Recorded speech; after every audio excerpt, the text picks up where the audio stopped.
একেবারে নিরপেক্ষভাবে আমার কাছে যেটা মনে হচ্ছে যে তিনি এখন ভারতের কবজায় আছেন। আচ্ছা। এখানে 50-50 কিছু প্ল্যান পরিকল্পনা আছেন হচ্ছে বা যেগুলোর সঙ্গে ভারতের জড়িত, এমনকি মোসাদ জড়িত, এমনকি সিআইএ জড়িত। আচ্ছা। তার একটা টিম আছে, সরকারি টিম আছে, বেসরকারি টিম আছে ভারত সরকারের। পর তার মাধ্যমে এই গ্লোবাল মিডিয়াগুলো, অর্থাৎ বাংলাদেশে থেকে শেখ হাসিনা যখন ইকোনমিস্টে সাক্ষাৎকার দিতে পারেনি, নিউ ইয়র্ক টাইমসে দিতে পারেনি, ওয়াশিংটন পোস্টে দিতে পারেনি, এখন উনি একটা কথা বলার সঙ্গে সঙ্গে 100 থেকে 90টা ইন্টারন্যাশনাল মিডিয়াতে চলে আসছে। আমরা তো মিডিয়ার লোক। এখানে নিদারুণভাবে ভারতের একটা লবি কাজ করছে। ভারত এই কাজটা কেন করছে? দুটো কারণে। প্রথম কারণ হলো যে ইউনূস সাহেব বা এখন তারেক রহমান সাহেব এদের সাথে একটা নেগোসিয়েশন করার জন্য এটা তার হাতে একটা বড় অস্ত্র। আচ্ছা। এই গেল একটা।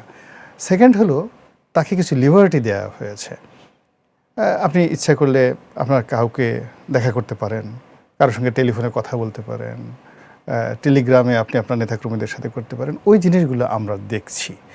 তো এখন এই যে খেলাধুলা, মানে যেটা মোহন ভাই বললেন যে তিনি অপরিপক্ক নন, তিনি কাঁচা মাছ খান না, ভাজা মাছ খান, শুধু ভাজা মাছ না, একেবারে কাবাব বানিয়ে সুন্দর করে মশলা টশলা দিয়ে তিনি সেটা খান। এই বাংলাদেশে তার জমানাতে বেগম জিয়ার মতো জনপ্রিয় মানুষ জেলখানাতে বছর পর বছর থেকেছে। বিএনপির লোক বালির ট্রাক বাইরে যখন ছিল কেউ যায়নি, আর তার কারাগারের সামনে যায়নি। এমনকি উনি জেলখানা থেকে বের হয়ে বহুদিন গুলশানের বাড়িতে ছিলেন একা একা। এই যে এখন যারা ট্রাকের সামনে দৌড়ায়, গাড়ির সামনে দৌড়ায়, একটাও বাড়ির সামনে কোনোদিন একটা কাউয়া মারতেও যায়নি। বুঝতে পারছেন ঘটনাটা? এটা তো উনি দেখছে না যে আমার অবস্থা তো তাই হবে। কেন আলটিমেটলি বিএনপি এবং আওয়ামী লীগ এদের মধ্যে আসলে 19-20 জনপ্রিয়তার দিক থেকে, ম্যান পাওয়ার দিক থেকে। আর যদি বেগম জিয়া আর ধরেন, তাদের ওই দুটো দলই দুজনের ব্যক্তিত্ব এমন জায়গাতে চলে আসছে, বেগম জিয়া যেমন আওয়ামী লীগের বিএনপির জন্য অপরিহার্য, আওয়ামী লীগের জন্য শেখ হাসিনা অপরিহার্য। তো তার শাসন আমলে রাষ্ট্র ক্ষমতা প্রয়োগ করে তিনি বেগম জিয়ার কী করেছেন তিনি তো ভালো জানেন। তো বেগম জিয়ার যদি ওই অবস্থা হয় তাহলে তার জন্য তো রিভার্সটা সেমই হবে, এর বাইরে কোনো কিছু হবে না। এটা কাকপক্ষীয় দেখতে যাবে না, এটা উনি জানেন। কাজেই উনি শিওর যে শট মারবো মেসির মতো, গোল একদম 100% হবে এবং আশেপাশের লোক সব দাঁড়িয়ে তালি মারবে, দেন আমি গোল মারবো, তার আগে গোল হবে না। এইগুলো একটা। 2 নম্বরে যেটা আছে সেটা হলো যে রাজনীতি ইজ সো আনপ্রেডিক্টেবল।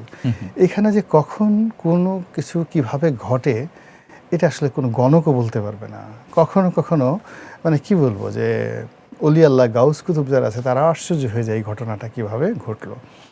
ফলে আমরা যারা রাজনীতির মাঠে আছি, ময়দানে আছি, আমাদের আসলে প্রত্যেকটারই ভালো মন্দ, পসিবল ইম্পসিবল, এটার একটা মাঝামাঝি জায়গায় ধরে যদি প্রস্তুতি থাকে যে ধরুন সে আসবে, তাহলে আমাদের যদি এসে যায় তাহলে আমাদের একটা প্রস্তুতি থাকতে হবে। ধরো সে এলো না, যদি এলো না তাতে ভালোই আছি, এমনি বোগাসবো। কিন্তু যদি এসে যায়, এই জন্য তো আমাদের একটা মানসিক, শারীরিক, আর্থিক একটা স্ট্রাকচারাল একটা মানে প্রস্তুতি থাকবে। ধরেন শেখ হাসিনা উনি কোথায় আসবেন?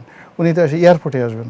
তো এয়ারপোর্টে আসলে কি আমরা এয়ারপোর্ট পাবলিক যে হাসনাত সার্জিদেরকে ছেড়ে দেবো, যাও তোমরা এয়ারপোর্টে গিয়ে তাকে ধরে পাড়িয়ে মারে ফেলো, ইচ্ছা মতো টানাইয়ে ফাঁসিতে, ওখানেই ফাঁসি কার্য করো, এটা হবে না। সেনাবাহিনীকে, পুরো রাষ্ট্রকে তার প্রোটেকশন দিতে হবে।